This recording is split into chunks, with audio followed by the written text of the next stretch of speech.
Machine fail हो गई। तिवारी जी बैठे हैं, अब जरूर ले नातन को एक दिन कथा में मौका लटका रहे, नाती हो तो हंसते का। लगभग इन 4-5 साल में, ज्यादा नहीं तो 50 से 60 गोदियां। आज की राशि हम आपको कल बताएंगे, काश गिनने में टाइम लगे, रुपया आ रहा है। सबको लगा था हमारे 2 जने कछु सलाह कर रहे भीतर, हमारे पैसा गिना थे, हम आपस में बैठे। सबको लगा कि माला कर लिए चले गए, 2 बच्चे पूजा कर रहे हैं। हमारे रुपयों की जुगाड़ में रहे थे 24 घंटा, कहां से यहाँ है। और है हम तो भैया हर मंच से खुल के कहते अपन तो शुद्ध भिकमंगा है, 2 भैया गौशाला के नाम है। तो विश्वास से धाम पे खड़े होकर कह रहे कि तुम एक अन्न को दानो हमारे परिवार में नहीं लगन दे, हमें एक अन्न को दानो हमारे परिवार के खर्चा में नहीं दे। आज हमारी माता जी से हमने खूब कही कि तुम तो खाइए परवेश रोटी बनाने अलग, इसलिए मांगने में हमें कोई शर्म नहीं है। कैसे भी सबका बहुत बहुत मान है, ये बहुत बड़ी बात है। देखो हम एक बात कहें, अगर आपके पास पैसा है, अगर आपके पास पैसा है तो आप भाग्यशाली हो। अगर भगवान ने आपको पैसा दिया है तो आप भाग्यशाली हो। पैसे के साथ अगर भगवान ने आपको स्वस्थ दिया है तो आप महाभाग्यशाली हो।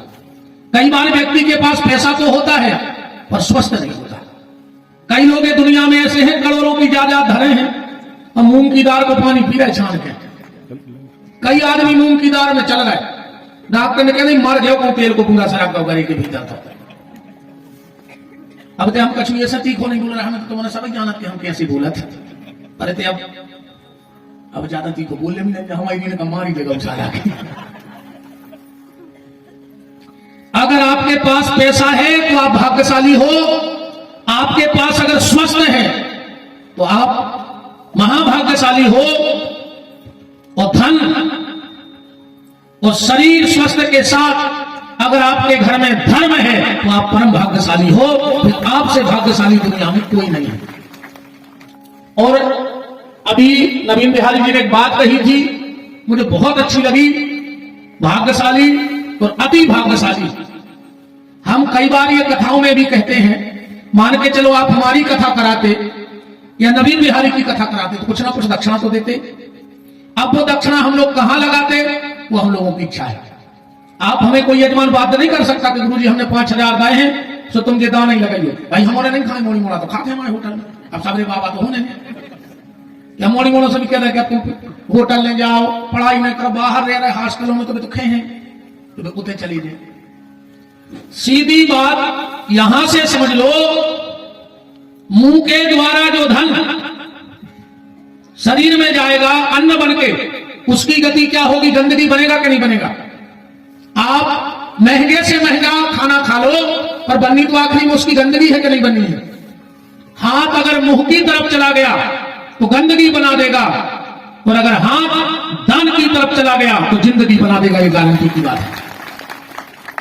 तो आप इसलिए अति भाग्यशाली हो कि आपका धन,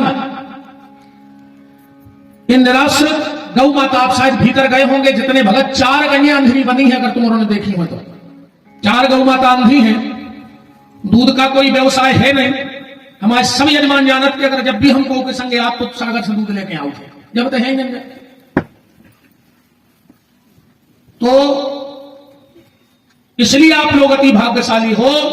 हम और तुम चले जाएंगे, हमें भी जाना है, तुम लोगों को भी जाना है। पर ये धन फिर कोई नवीन बिहारी पैदा होगा, विपिन बिहारी पैदा होंगे, कई जजमान भी पैदा होंगे, पर ये क्रम अब टूटेगा नहीं, हमें इतना विश्वास है।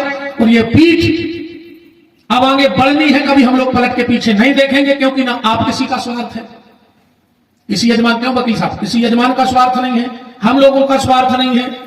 निस्वार्थ भाव से कोई भी कार्य किया जाए भगवान साथ देता है। और आज किला से कुछ भगत आए बालक को लेके, बॉम्बे से केंद्रीय सीमा शुल्क एवं उत्पादक भारत सरकार मुंबई, माता बंजारन की कृपा से, और बड़ी खुशी हुई जब बीरू बीरेंद्र सिंह ठाकुर पर, हम प्रेम से बीरू कहते हैं, वर्दी लगा के आया बॉम्बे से यहां तक, क्योंकि इनके पिताजी हमारे शिष्य हैं दीक्षित शिष्य हैं। तो एक दिन हम उनके यहां गए थे तो दादी बड़ी घबरा रही थी और बोले गुरुजी नौकरी लग जाए, नौकरी लग जाए। हमका चिंता न करो भैया भैया सब अच्छों का रहे। कोई रात में शायद हाँ उसी दिन रेलवे स्टेशन मास्टर की नौकरी लगी और 2-4 ही दिन बाद फिर ये इतना बड़ा पद मिला और मुंबई से चलकर यहां तक गौशाला में प्रणाम करने के लिए आए हैं। हृदय से बहुत बहुत धन्यवाद है। व्यासपीठ से आशीर्वाद लीजिए।